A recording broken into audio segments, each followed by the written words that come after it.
Okay. Hi, you've never been. Welcome to my channel. This is You Too Can Be Great, and this is the Basketball Wives Season 11, Episode 25 review. This is the finale, which wasn't that much of a finale. Last episode should have been the finale before we get into the reunion. So, this is the dinner from hell in Mexico. We already seen Laura come in and them trying to bring the situation between her and Shawnee. And correct me if I'm wrong, y'all, in the comments. Did Laura actually sleep with Shaq, or was it just that she was saying some inappropriate things through messages? Because I don't know if that was ever confirmed. I know they've said it. I don't sleep with my friends' husbands. I know Malaysia and her fought over it, but did she really go through with it? Because she's saying that they're friends. I know that in the past they could have, and I know he slept with a lot of people, but was it her, or was she saying he slept with a lot of people as in a way to justify what she did? I don't know what the situation is. I don't know the gist. I don't know if somebody got the tea. I don't know if she ever admitted to it, but please let me know if she actually did, because I want to know. But we have Jackie fighting with Brandy, and she left with Cheyenne, and Laura just bogged out. She was like, I'm not finna be here for this. She left as quickly as Jackie did because she didn't want to be discussing that on the show. Number two, we have Brandy coming back, and Brandy basically letting us know in tears that it bothers her and it hurts her for people to be attacking her for something that Jason did that she had no control over. That man made a choice. He made a choice to do what he did, knowing that it would hurt his wife and his family. If people need to be going at him and not going at her for making the decision to keep her word. Let her find her happiness the way that she feels it. It's not fair for you to just be doing that. It's just not right for people to just be doing that. It's just not fair for you to be going out there and attacking somebody who seems like a good soul. And as she's speaking this, you can see Evelyn tearing up because Evelyn is knowing how dumb she looks. Like, you sat up here and just beat this woman down about a scar that still hurts her, because there was a time when she was in love with this man and she trusted him above anything else, and she trusted that he would take care of her and protect her. And there's just something that you do to a woman that when you wound us to that extreme, there's a scar, it lives there, that just stays there. And when people pick at it, if you're not fully healed, like Brandy there's a lot for her to heal from with him. That's a lot. And I feel bad for her. So to keep attacking her for something that wasn't even something she could control is not fair. Let her deal with it the way that she wants to deal with it, because you don't know what's going through their marriage. People don't know what happens behind closed doors. We don't know she went upside his head and he just didn't call the police. We don't know what she did. We don't know what they did, and what, and the fact that he even came on national television like Ayala and even admitted that he did that. That has to say something, because most people wouldn't even admit that they did that. They'll still lie, and let you think you're crazy and that what you're seeing is not what you're seeing. You get what I'm saying? So let them deal with it and let her heal and stop poking at it. I love what Jaquil said, where she said it ain't nobody's business, because it's not. You don't tell me what to do. You don't tell me what to do with my husband. You sure don't tell me what to do with my life. And I don't give a fuck if you think I'm not happy or not, or if I'm happy or if I'm not. Like, it's none of your business what I'm going through, what's happening behind closed doors. I'm going to deal with it my way. But if you can't think of anything else to get at me and that's all you can think of, it says a lot about you. Because I let you into my inner circle. I let you as my friend. I would never do this to you, and you just keep picking at something and just humiliating me, and I didn't even do it. It's very unfair. And Evelyn sitting up here crying with her fake tears, even though she's the one that kept doing it a few times. Then we have them back to Los Angeles, and we now let's get to Jennifer and her fiance. Do I think this wedding should happen? No. For various reasons. One, he needs to get off parole. He needs to get away from the law. He needs to deal with that first. And if this happened 10 years ago, didn't he just get released not too long ago? He owes $250,000. And I don't think that Jen should be responsible in any way for his restitution. What happens if they get married? Does that put the debt on her too? I don't think that she should do any of that until they are clear away from the law and he has followed every single rule that he's supposed to follow and he has abided by it, because you need to see that he is now a law-abiding citizen. I don't see that yet, because he's still being watched by them. And recently we found out that his ass is back for breaking probation or parole, for breaking the rules. I don't know what the story behind it is, but he's very young. And unfortunately, Jennifer has had several bad run-ins with love and with people. So I can see how she can jump at this, being that she thinks she's in love. But I strongly, wholeheartedly don't think that she should do this, and I damn sure don't think she should get married in Paris. And I definitely think that in her situation, because her bag is pretty big, a prenup should be in play. Even if your marriage works. Just because you're going to need time to see who you see.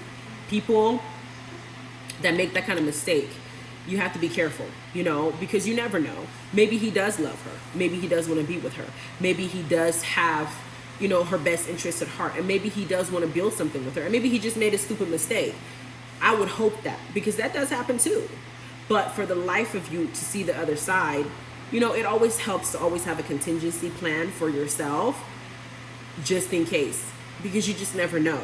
You know, I'm not saying that people don't deserve second chances, but give second chances smartly. Don't put yourself in a position to where you're going to be responsible for the mistakes he made. And $250,000 is a huge responsibility to be able to pass on to you. You know what I'm saying? Now we have Shawnee's book signing, which Jackie shows up, says hello to everybody but Brandy. And I'm still wondering why Jackie's mad at Brandy.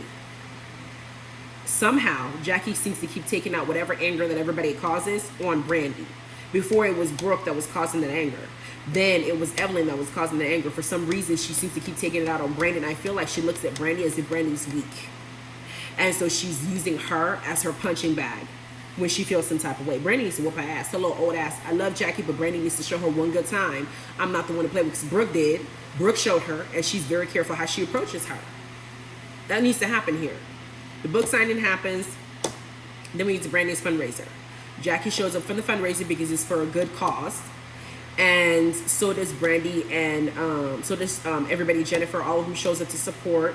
And they have a few basketball games. They end up raising over $5,000, which was good. I was very happy about that, because that's a charity that was close to her heart because of what happened to her son. And I love seeing Brandy in this light. But she mentioned that she needed to talk to her husband about what's been weighing on her. And I know that she's going to have to tell him, this is what you did, and this is what I be having to put up with just because I chose to stay with you. And you just keep embarrassing me and hurt me. It just keeps a wound that people just keep digging into because of how bad you created it. Now, she's talking to him. And the one thing I will say about Brandy that I loved is that she looked at him and she said, I'm moving here and I'm doing what's good for me. I'm doing what makes me happy, because from the way I see it, he did everybody that made him happy. He did 300 plus people that made him happy. And he didn't once think about what his actions were causing. You know, for a woman especially that couldn't even give you more kids, and she wanted more kids. A woman that went through cancer, a woman that went through a lot in pain, and you're gonna go and do something like that to her. And I don't think that any decision that Brandy makes, even if she chooses to stay in the marriage, it needs to be a selfish thought. It doesn't mean be rude to your husband. It doesn't mean, you know, not be his wife. It doesn't mean don't, you know, disrespect him or don't treat him right, but also be just as selfish, because you don't want to waste the rest of your years. You only have this one life on earth to live. And if you're married to somebody that's that selfish, that's going to keep doing that to you, then you need to be selfish too, because that person would just go right ahead and move on to the next hoe, whether they're as good as you or not. If anything happens, they'll still live their life. Don't stress yourself out over that. Don't let these girls run you up and run your blood pressure up. Yes, he did it. Yes, I can control it. Yes, I chose to stay with him because that's my choice. And yes, I'm still going to be happy. I'm still going to act. I'm still going to do whatever I need to do. I'm still going to be independent. He can go do whatever because that's his soul. All those things he did, that's his soul. And that's soul ties. You get what I'm saying? He did that. What I'm going to do is do what makes me happy. And I came here to pursue my career in LA, and that's what I'm going to do. And I'm going to take my baby with me because I want him to see the best in me. So if you want to go and have fun and sleep with whoever you want to sleep with and keep doing all that because you think that brings you some joy, do it. But just hope to God that, Brandy, if you choose to go and sleep with somebody and be with somebody, whatever, you have every right to do it. I'm not going to tell you to do it because I want to be that bad friend that pushes you to do something. But I'm saying nobody will blame her if she goes and she enjoys someone that may, even in a few minutes, even if it's a short while, make her feel like she's the one, she's most important. He won't do anything to hurt her. He will love her. At this point, she's earned it. Okay? And he better take it on the chin if she does. Then we get to Jackie's talk show. Am I interested in Jackie doing a talk show? I'm sick of talk shows. Not for me. There's some that are on YouTube, like Candy Online or whatever, all that stuff. It's fine, but talk shows are not it for me anymore. I've aged out. Okay, Oprah didn't already wore me out, especially when I started learning about the whole situation with Hollywood. I'm not for it, but I do hope that Jackie, if it brings her joy, that this is successful for her. And it may be blow up. Who knows? Maybe I'll review it. Who knows? But what I'm saying is it something I'm going to go for? No, but I wish her all the best. So the show ends. And then we hear from the ladies, and now they're preparing for the reunion, and everybody's going to address everything in the reunion. And of course, Jennifer at some point is going to point out Jason to Brandy as a way to defend her decision with staying with her man. Is it right? No. Let's not compare apples and oranges. That is a marriage that's lasted for years. This is a relationship that hasn't gone to marriage, and the man is back behind bars for you to now hold him down while he's over there making sure not to be held down or holding somebody else down. As pretty as he is, you better run. Don't drop the soap. Anyway, please like, subscribe, notification bell. Read the comments below. Not comments, read the subscription box below. I do have furnitures I'm selling. I do have books I'm selling. Let me know what you think. Let me know what you like. Let me know below. Send me a message if you need anything. You guys have a good rest of your day.